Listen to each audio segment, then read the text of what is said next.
el aspecto de que a Lutero y Calvino se les ve como con un consenso doctrinal en todo, pero a mí sí me gustaría tocar como que las diferencias, ¿no? Aún en su contexto social, socioeconómico también, tanto de Calvino como de Lutero, que sí influenció para, pues para que cada uno tuviera una visión diferente de las cosas y cada quien fuera, tuviera una manera de hacer teología diferente, creo que estaba platicando contigo, Así es. ¿verdad? O sea, ¿cómo podemos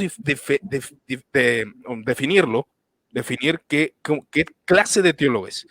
Porque tenemos un teólogo, porque tú me decías, bueno, hay diferencia entre un filósofo, un teólogo, hay algo que les caracteriza. ¿Cómo podemos llamar a alguien teólogo? ¿Cómo tú llamarías a alguien teólogo?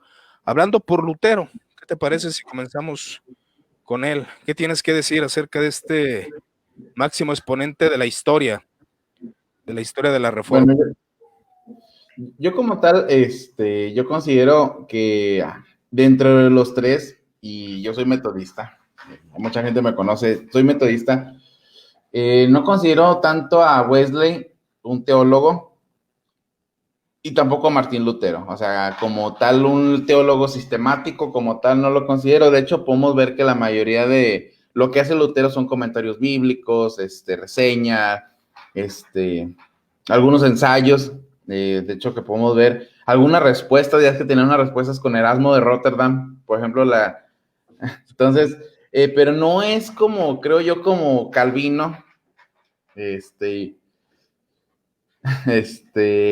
porque él no se llama, realmente no hace tanto una teología sistemática, realmente Lutero, lo que hace es que responde según el tiempo que se va desarrollando. De hecho, podemos ver que sus comentarios en muchas cosas van cambiando, ¿verdad? De hecho, muchos hablan de tres Luteros, ¿verdad? Como que el Lutero del principio de la Reforma, el vital y el Lutero viejo. Y podemos ver que sus perspectivas doctrinales van cambiando conforme va teniendo la respuesta dentro del tiempo, ¿ah? De hecho, podemos ver un Martín Lutero que al principio dice, todos lean la Biblia, y luego de repente dice, no, solamente estos pueden leer la Biblia de manera correcta. Entonces, podemos ver que no es tanto que genera una teología sistemática. Al contrario, Calvino, que obviamente muchas veces se pueden contradecir en algunos puntos, él asienta su teología y sobre ella va trabajando Fíjate y la va que desarrollando. es como la capacidad que tuvo Calvino, ¿no? Igual que estamos tocando entre Calvino y Lutero. Eh, a mí me llama mucho la atención lo que ocurre después, que sería con Wesley, igual me adelanto un poquito, pero ahorita me regreso, acerca del pietismo. A mí me parece muy interesante la propuesta del pietismo. Es muy criticada esa propuesta, pero me parece muy interesante, ahorita lo charlamos. Pero Lutero, Jesús, yo lo veo como un teólogo de la experiencia. Porque bueno, yo me quedé Así, pensando que ya bueno, ves que puede ser. tuvimos esa conversación vía telefónica, hablamos, oye, de qué, cómo podemos definir qué es un teólogo y qué no es un teólogo. Podemos tal vez definirlo de manera, no sé si tú conozcas algunas definiciones, un teólogo intelectual para mí, Calvino, no para mí, para la historia y para los libros de historia, Calvino fue un Eso es teólogo de lo que... intelectual y de Así hecho me es. atrevo a decirlo que fue más filósofo, Sí, porque de hecho, utiliza categorías aristotélicas, ¿eh? En su exactamente, libre institución de la religión cristiana utiliza categorías aristotélicas, ¿eh? Calvino buscaba respuestas a todo, por eso él trata de sistematizar todo. Aunque la institución de la religión cristiana es verdad que fue escrito en un lenguaje sencillo y fue escrita primero en latín y después fue escrita en el lenguaje de Calvino, lo curioso aquí es que Calvino era realmente una persona en su contexto que curiosamente no hablaba de sus experiencias, Chuy.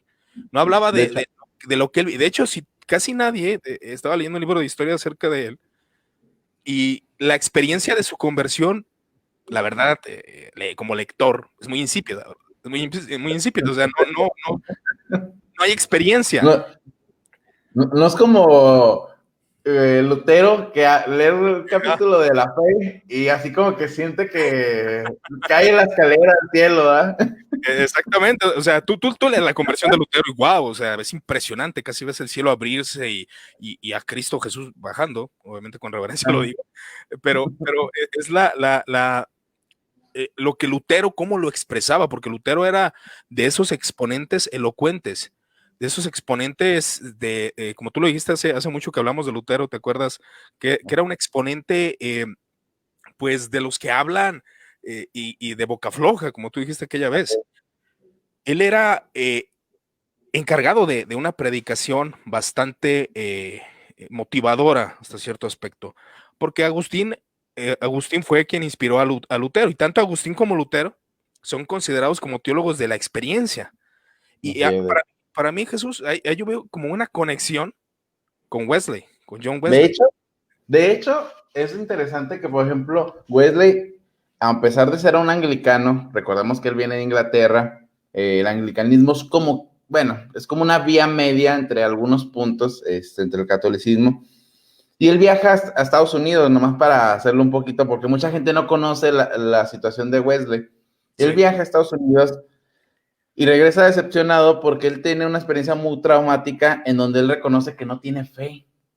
O sea, se sabe toda la Biblia. Recordemos que Wesley es un intelectual, también Wesley es un intelectual.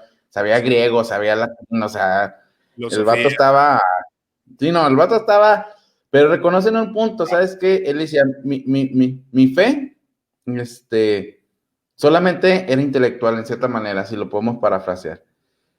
Y cuando ve la fe de algunos moravos, que los moravos están influenciados por Martín Lutero, él reconoce que yo necesito esta fe.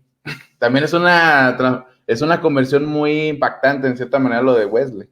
sí, ¿por qué? Porque le influyó la calidad moral de los moravos, ¿no? Que son seguidores de Hus, influenciados, aunque algo que no le gustó a Wesley, igual ahí estamos saltando de uno a otro, pero Wesley, algo lo que no le gustó fue tanto la quietud de los moravos.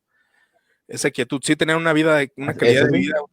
no le gustaba la quietud, pero curiosamente también lo que afectaba a los moravos era el hecho de la cuestión económica, eran personas que tenían dinero, y los moravos solían ser pues personas que no buscaban la evangelización, o sea, no buscaban la evangelización, cosa que John Wesley buscó.